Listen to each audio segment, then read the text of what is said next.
Pokemon Fire Red, an iconic game where strategy and team building are the key to success. But what if we threw all that out the window? Can we beat the entire game with just a Porygon? Now, taking a look at Porygon's stats, well, they aren't the best. But if we look at the move pool, we can see some pretty good level up moves like Psybeam and Recover. And if we look at the TM moves, we have Psychic, Thunder, and Ice Beam. All great choices for a wide range of Pokemon. We start off our journey by selecting Porygon as our starter, and our rival picks Bulbasaur.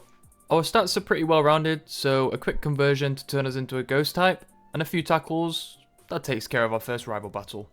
Then, after delivering Oak's parcel, we head straight to the first gym to challenge Brock. Usually, Brock is a challenge due to his rock types and high defense, but with a few Psybeams, we clear out the Geodude and the Onix. We then obtain our Boulder Badge. We head straight for Mount Moon, where we pick up the Helix fossil, which we won't end up using, and just before Nugget Bridge, we have our next rival battle. Once again, a few Psybeams did the trick, and luckily for us, it's super effective against the Bulbasaur. Shortly after our rival battle, we head to Cerulean City, where we face our next gym leader, Misty. This gym took quite a few tries due to a hard-hitting Starmie, but with a conversion to a grass type, we were able to tank the damage. Using Recover here also helped a lot, as we needed a lot of Psybeams to take down the Starmie. And with that, we were able to obtain the Cascade Badge. Moving on to the lab, we transform Bill back into human form and obtain the SS tickets. Here we have our next rival battle. Pidgeotto goes down with 2 Psybeams, the same for the Raticate, and a one-hit KO with Tackle to the Kadabra. And we finish off with another 2 Psybeams to the Ivysaur. Then heading upstairs, we rub the captain's back, and we obtain the HM for Cut. This allows us to head to the Electric Gym, where we can face Lieutenant Surge. This wasn't much of a challenge due to us being slightly higher level, so a few Psybeams did the trick.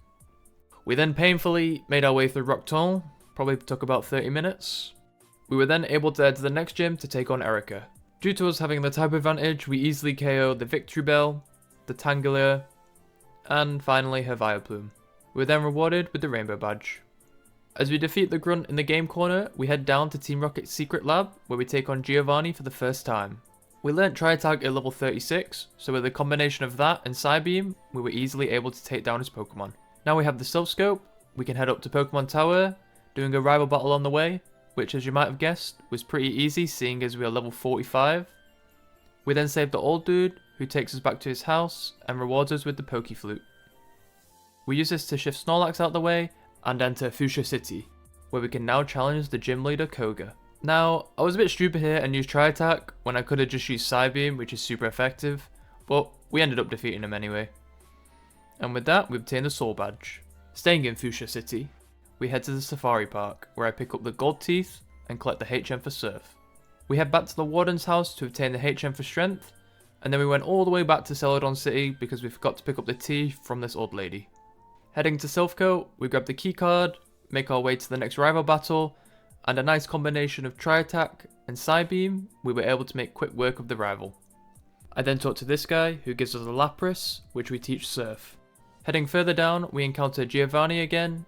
We make easy work of the Nidorino and the Nidoqueen, but we did struggle against the Kangaskhan, so I used Conversion to get the type advantage and finish him off with Poison.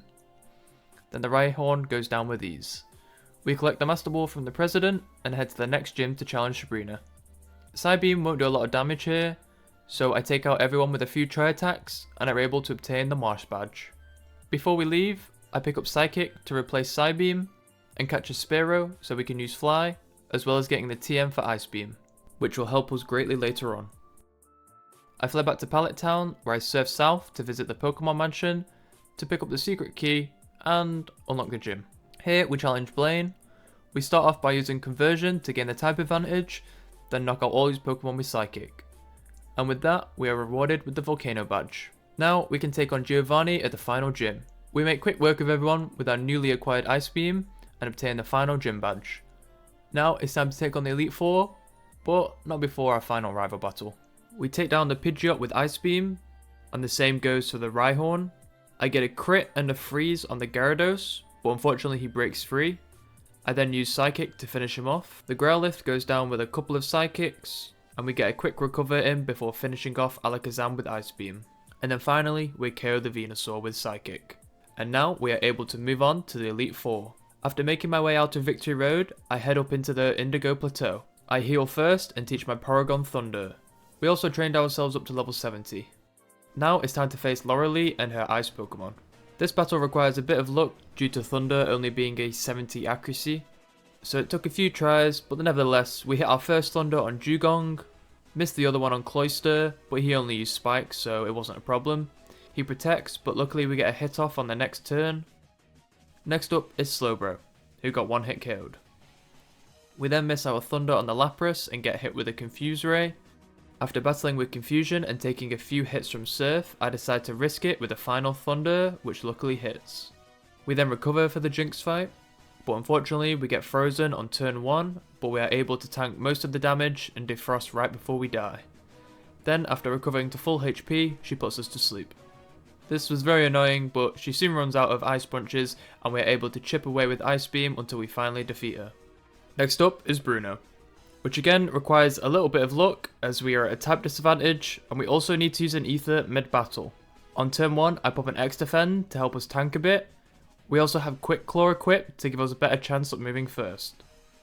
Unfortunately the Onix uses Rock Tomb to lower our speed, however we finish him off with a Psychic. Next up is Hitmonchan. I decided to use an X-Speed here in hopes he would change his move to Rock Tomb, which actually worked and we managed to evade it luckily. I then debate on whether or not to use an Ether here, but I risk it and finish him off with a Psychic. We then one-shot the Hitmonlee with Psychic. Next up is the Machamp. We get a quick Psychic off, but unfortunately we're hit with Scary Face, which reduces our speed. We then get lucky and tank the damage from Cross Chop and finish him off with a Psychic. I then decide to use the Ether here and finish off the Onix with a Psychic. That's 2 out of 4 now. Fortunately, the next 2 battles will be pretty easy as we have a type advantage with Psychic and Ice Beam. Next up is Agatha. She sends out her Gengar who gets one-shotted by Psychic due to all her team being poison types. The same goes for the Golbat. However, the Arbok manages to land a Sludge Bomb, but a few more Psychics did the trick. We one-hit KO the next Gengar, and finally, we do the same to the Haunter. I heal before the next fight, as well as using an Ether on Ice Beam. Now it's time to take on Lance and his Dragon-type Pokemon. As you might have guessed, Ice Beam makes quick work of all these Pokemon due to them either being a Dragon-type or a Flying type. The only really tough one here is Gyarados, but he goes down with ease. We then use a few Ice Beams against Aerodactyl and his high speed stat. Next up is the Dragonite, who gets one hit KO'd. The same goes for the Dragonair number 1, and then the same for Dragonair number 2. And with that, we have defeated all of the Elite Four. Now, it's time for the champion. After using my leftover Ethers on my moves, we take on our rival Kaz. We missed our first Thunder on Pidgeot, but that's okay because we managed to one-shot him on the next turn. Then luckily we hit 2 Thunders back to back on Alakazam. We then recover and get hit with Future Sight before taking out Rhydon with an Ice Beam. We then take a bit of damage from the Gyarados, but we're able to connect to Thunder, one-shotting him.